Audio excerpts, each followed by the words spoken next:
What's up, you guys? It's me, Michaela V, the one and only. So, yan. It's been a while.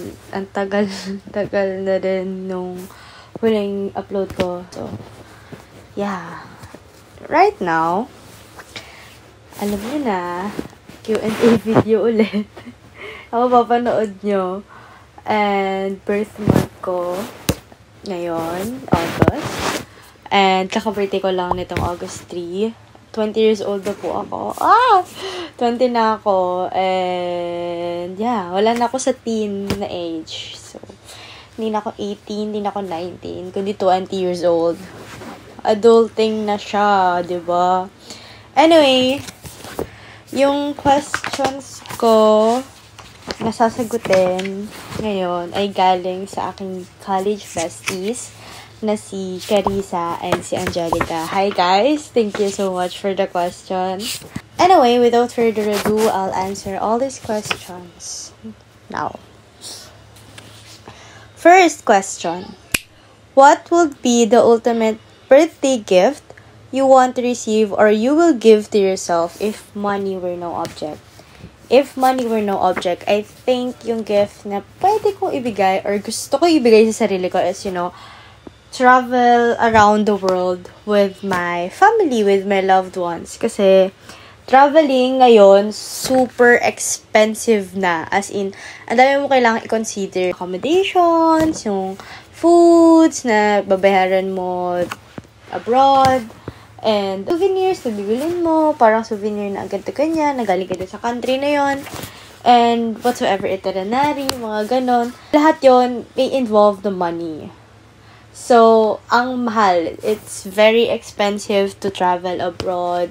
Kahit dito lang sa Pilipinas, medyo expensive na din mag-travel. Kaya yun, traveling around the world with my family, with my loved ones. Yeah. Next. What is the best advice you can give as a strong, independent woman? Based from my experience, sabi kasi nila na I don't ask for help that much. Well, true to be told naman na ugali ko nga naman talaga na kapag may problema ako or minsan meron ako na-encounter na, hard times, kumbaga, I don't ask for help muna. I usually solve the problems nang ako na lang munang magsasolve nun. Pero kapag hindi ko na kaya, tsaka ako hingi ng tulong. Yun, natutunan ko din talaga na sometimes you really need to ask for help. Kahit sabihin mong kaya mo yan. Or kahit sabihin mo, kaya ko yan, I don't need you. Parang ganon. Pero yeah, sabi nga, natutunan ko talaga na asking for help doesn't make you look weak. Asking for help makes you, stronger.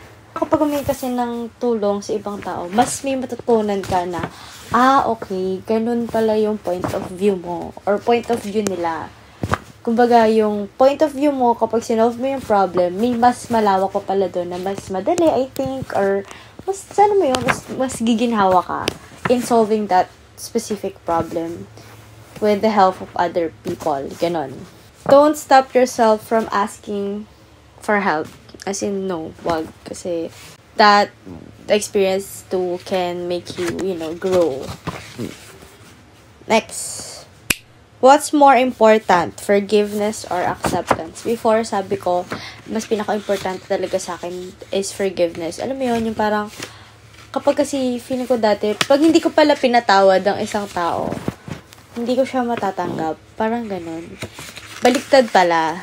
Ngayon, I have to accept the situation first, or I have to embrace the pain first. Alam mo yun, acceptance nga, bago ako magpatawad, bago ko siya patawarin kung sino man yung parang nakasakit sa akin, nananakit sa akin. Pero, yeah, acceptance talaga much more important sa akin ngayon before forgiveness. Kasi sabi nga nila, hindi mo daw mapapatawad ang isang tao kung parang wala ka pang, hindi mo pa natatanggap yung mga bagay-bagay. Wala ka sa acceptance stage, parang ganun. So, for me naman, acceptance nga talaga kasi nga, matatanggap ko naman, pero that doesn't mean I can't forgive you or you're already forgiven. Parang ganun, joke lang.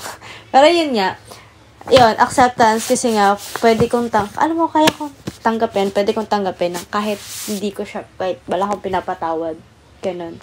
Kasi minsan, mahirap i-force yung sarili mo na magpatawad or patawarin ang isang tao or, ang isang situation. Kung, sa sarili mo, bigat pa rin and hindi mo pa rin tanggap. Parang ganun. Next, are you happy? Am I happy? Yes, of course. I'm super duper happy right now. Ngayon na nga nangyayari sa buhay ko. Happy po ako. So far, I'm in a great state. Pero yun, happy naman ako. Okay naman yung mental health ko as of the moment. And nasa tamang circle of friends ako. And I'm with my loved ones. And okay yung studies ko. So yeah, happy naman ako na hanggang ngayon okay pa rin ako. I'm super duper happy. I'm happy. Next question. What emotion scares you the most? I think ang emosyon na nakakatakot talaga, for me, is si anger. Si inside out, no? Si anger, si sadness, si joy, si anxiety, blah, blah, blah. Pero yan, si anger. Why? Why anger? Kasi, we all know naman na kapag once na na-consume yung katawan natin or yung buong pagkatao natin ng galit, minsan, yung isip mo medyo blank and you just tend to do the things abruptly. Parang gagawin mo na lang yun ng hindi mo walang naisip na, hala, ba't ko ginawa yun? But, parang wala kang deduction sa situation.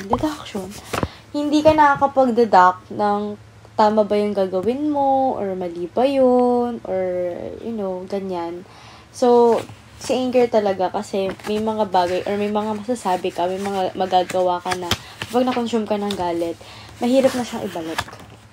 Kumbaga, mahirap na siyang, kahit sabihin ka ng, forgiveness sa taong yun na nagawa mo ng ganun, or, alam mo yun, mahirap nang ibalik yung mga ganun bagay na nagawa mo kapag na-consume ka ni anger, ng galit, yung mga nasabi mo, and ganun. So, si anger talaga, yung galit talaga yung emotion na parang kinakakatakutan ko talagang ma-consume ako, parang ganun. So, it's really a big emotion for me. Malaki siyang emosyon na mabigat damdamin. Yan. Anong mas okay? Risk the friendship or stay as friends? Okay. If ever, based on my experience, I risked our friendship, me and my boyfriend right now, si Carlo, nirisk ko yung friendship namin ni Carlo, and so far, so good. So far, so good. Okay naman kami. Healthy naman yung relationship namin ngayon, and yeah. Siguro, ewan ko, depende na lang siguro talaga sa situation. If nakikita mo naman na, hindi lang naman ikaw yung willing mag-take ng risk, pati siya din, why not, diba?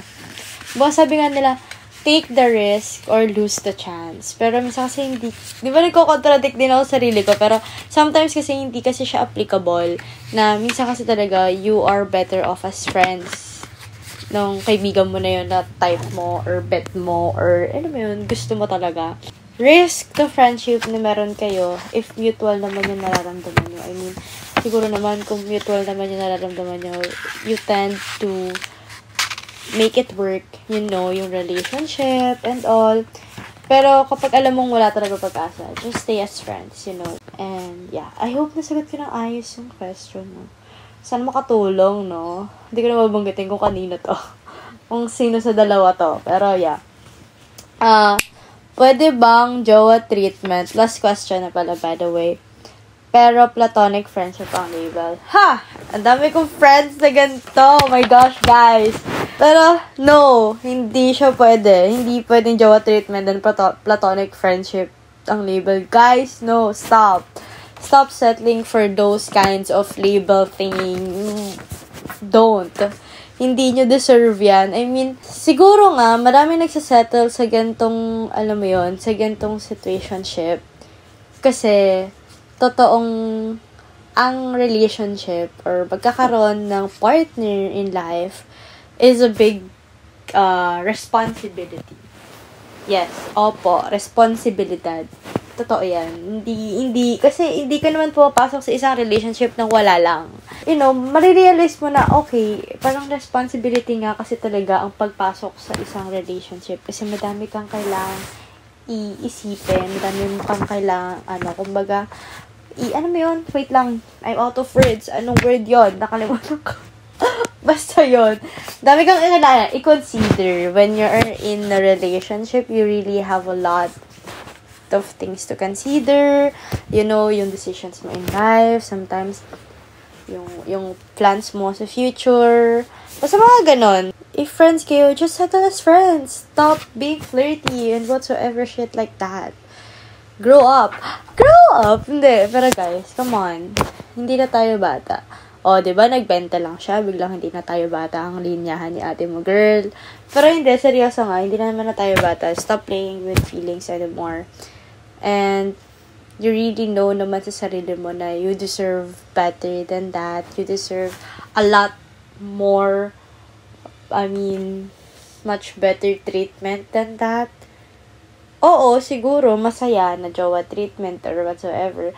Pero, andun ka kasi sa point na medyo magkakaroon ka kasi ng doubts na pagkakaroon ka ng maraming self-questions. Magkaroon ka ng maraming tanong sa sarili mo. Ayan, magtagalog ka na lang kasi.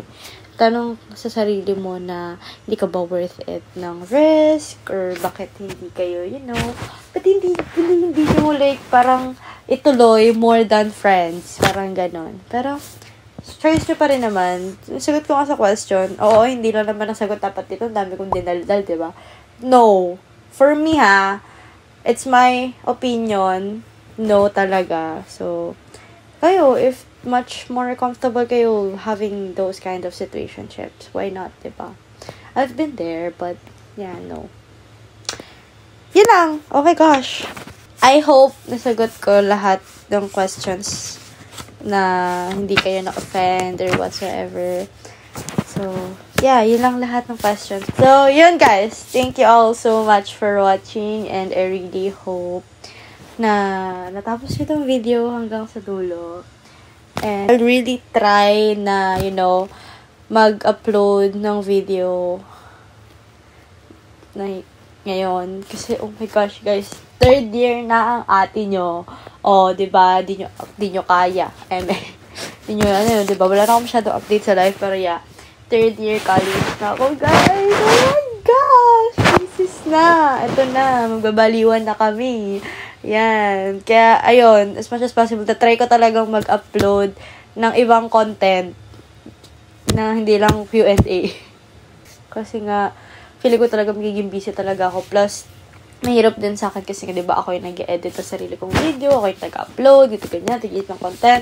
So, yeah, hindi mo ako nag-reklamo, pero sina-explain ko lang kung bakit hindi ako nakakapag-upload na, kumbaga, ng videos. Kasi nga, I've been really busy lately sa aking college life. And, kita nyo naman, nung nag-enroll ako, nandyan sa video. And now, na ako ay 3rd year student na.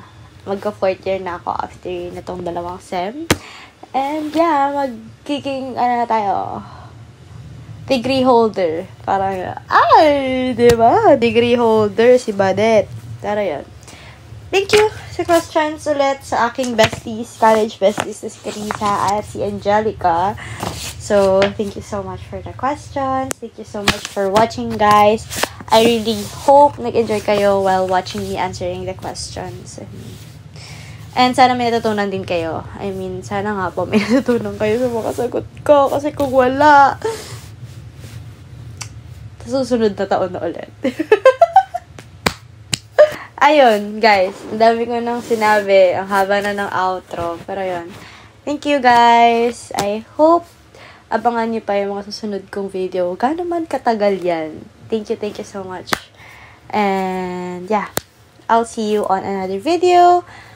Bye! Love you guys. Stay hydrated. Stay, basta, stay what you are. Bye!